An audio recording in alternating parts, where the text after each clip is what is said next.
கிருஷ்ணகிரி மாவட்டம் தேன்கனிக்கோட்டை அருகே கோவிலுக்கு இடையூறாக அரசு புறம்போக்கு நிலத்தினை ஆக்கிரமிப்பு செய்து வீடு கட்டி அராஜகத்தில் ஈடுபட்டு வருபவர்கள் மீது நடவடிக்கை எடுக்க கோரி கிராம மக்கள் மாவட்ட ஆட்சியரிடம் மனு அளித்தனர். கிருஷ்ணகிரி மாவட்டம் தேன்கனிக்கோட்டை அருகே உள்ள சாப்ரானப்பள்ளி கிராமத்தில் பழங்குடி மக்களுக்கு சொந்தமான மாரியம்மன் கோவில் உள்ளது. இந்த கோவிலுக்கு அருகில் உள்ள அரசு புறம்போக்கு நிலத்தில் தான் கோவில் திருவிழாக்களை நடத்தி வந்துள்ளனர். இந்த நிலையில் அந்த இடத்தில் சிலர் ஆக்கிரமிப்பு செய்து வீடு கட்டி வருகின்றனர். இதுகுறித்து கேட்டால் ஜாதி ரீதியாக திட்டுவதோடு மிரட்டியும் வருகின்றனர். இதுகுறித்து சம்பந்தப்பட்ட தேன்கனிக்கோட்டை வட்டாட்சியர் அலுவலகம் மற்றும் காவல் நிலையத்திலும் புகார் கொடுத்தும் எந்த நடவடிக்கையும் எடுக்காமல் அவர்களுக்கு சாதகமாக செயல்பட்டு வருவதாக குற்றம் சாட்டி பாதிக்கப்பட்ட கிராம மக்கள் மாவட்ட ஆட்சியர் தினேஷ் குமாலினியை சந்தித்து புகார் மனுவினை கொடுத்தனர். இதுகுறித்து கிராம மக்கள் கூறுகையில், சாப்ரானப்பள்ளி கிராமத்தில் அமைந்துள்ள மாரியம்மன் கோவில் அருகில் அரசு புறம்போக்கு நிலத்தினை ஆக்கிரமிப்பு செய்து வீடுகள் கட்டி வருவதோடு எங்களை மிரட்டி வருகின்றனர். இதுகுறித்து புகார் கொடுத்தாலும் யாரும் கண்டு கொள்வது இல்லை. அவர்களுக்கு ஆதரவாக மட்டுமே உள்ளார்.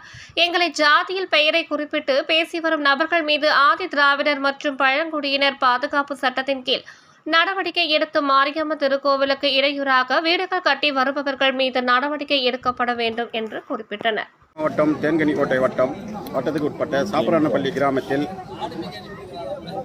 அனைத்து தரப்பு மக்களுக்கும் சொந்தமான மாரியம்மன் கோவில் ஒன்று இருந்தது. அந்த கோவிலில் எஸ்சி தரப்பினரும் கோவிலுக்குள்ளே சென்று வழிபட முயன்றார்கள்.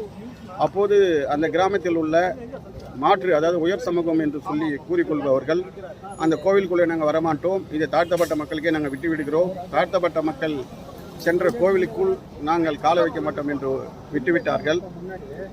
சிதான் என்று அந்த கோவிலை நாங்கள் ஏற்றுக்கொண்டோம். மாற்று சமூகத்தினர் தனியாக கோவில் கட்டி வருகிறார்கள். அந்த சமூகத்தைச் சேர்ந்த ஒருவர் ராமன், மைனா போன்றவர்கள் அந்த பக்கத்தில் கூட்டுறவு கடை, அதாவது அங்காடி ரேஷன் கடை இருக்குது. அது பக்கத்தில் இந்த கோவில் இருக்குது. நடுவில் கொஞ்சம் இடம் தான் இருக்குது. இந்த கோவிலை தாழ்த்தப்பட்ட மக்கள் வழிபடக்கூடாது. இந்த கோவில் நான் உங்களுக்கு போட்ட பிச்சை என்று அந்த காலியாக இருக்கின்ற இடத்தில் அவர்களுக்கு பட்டாவும் இல்லை, எந்த உரிமையும் இல்லை. தன்னெழுச்சியாக அங்கே நான் வீடு கட்டப் போகின்றேன் என்ற ஆக்கிரமிப்பு செய்து வீடு கட்டி வருகிறார்கள். தேன்கனிக்கோட்டை வட்டாட்சியரும் தேன்கனிக்கோட்டை காவல் ஆய்வாளர் அவர்களும் அந்த ஒரு நபருக்கு ஆதரவாக செயல்பட்டு வருகிறார்கள்.